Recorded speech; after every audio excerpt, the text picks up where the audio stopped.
করল অষ্টশীল পোষক বা পঞ্চশীল বা দশশীল এই নৈবের সুযোগ সৃষ্টি আরত নয়। এই মানুষ কত ধার্মিক, কত পুণ্যবান, মৃত্যুকে জন্ম নিয়ে তা বা বুদ্ধের সময়কালে দ্বিতীয় গ্রন্থে জন্ম নিয়ে তো বড় অবস্থা নয়, তারা কুশল কর্ম সম্পাদন করেছে। সে কারণে চতুর্পাশে চারিয়ে গোপাল দেবগণ দেবতারা যে অন্যান্য দেবতা যারা আছে তারা নাকি যখন পৃথিবী প্রদক্ষিণ করে ফেলা বাইরে হয় তখন মৃত্যুলোকের পুণ্যবান সত্তরের উপর তারা বন্দনা করে।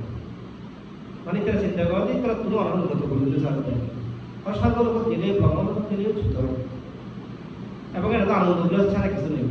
এটা অনার মতো পুণ্য হাত ধরিবার সেই সুযোগ বা সেই ব্যবস্থাও এখানে থাকে, যার মানে তারা অনেকে পুণ্য হাত করলেই তারা বেশি খুশি হয়। আর পুণ্য হাত ধরে এই জায়গাতে আসছি, এখন আর পুণ্য হাত ধরে সুযোগ নেই। কিন্তু এই পুণ্যর মান সত্তম পুণ্য হাত ধরে তারা পুণ্য চেতনারা উর্বর করে এবং তারাও বন্দনা করে। তো সেখানে রাজা মনে হয় যে দেবতলও ওনারা সম্মান অর্জন করত, কারণ ধ্যান দেখা যায়। তো যাই হোক,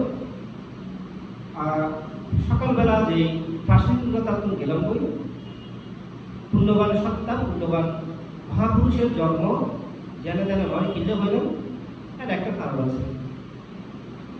হয়তো পরমায়ু বিষয় আছে, যেহেতু ওনারা অন্য অন্য বুদ্ধের জীবনে পর্যালোচনা গিয়ে দেখিবেন বুদ্ধ হলো কিন্তু আয়ুষ্কাল বেশি, 1 লক্ষ বছর, 2 লক্ষ বছর, 3 লক্ষ বছর। মানুষের আয়ু কিন্তু এরকম। হয়তো একজন মহাপুরুষ কখন জন্মালো, এই সিদ্ধার্থ গৌতম যখন তারা প্রশ্ন করছে হয়তো মৈত্রলোক জন্ম, প্রায় 1000 বছর পর যখন মৈত্রলোক জায়গা রাখার ঘোষণা করেছিল, কিলে হয়ে যায়। হয়তো একজন মানুষের পরমায়ু কমপক্ষে 1 লক্ষ বছর উর্ধে দেখতে না, 1 লক্ষ বছর একটু কম, 100 বছরের বেশি। 100 বছর যে যদি গড়াই হয়ে দিকে তাহলে কিন্তু মৈত্রলোক মহাপুরুষের জন্ম হয়। ভগবান বুদ্ধের জীবন চালিতা যদি অনেক পর্যালোচনা দেখবে যে কোনো বয়স পরমায়ু অনেক বেশি।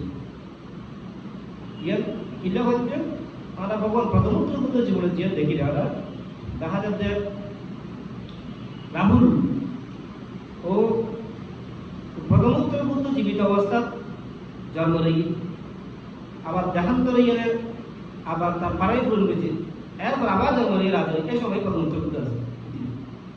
যখন ও দেহান্তরে প্রায় 1 লক্ষ বছর বলে রাহুল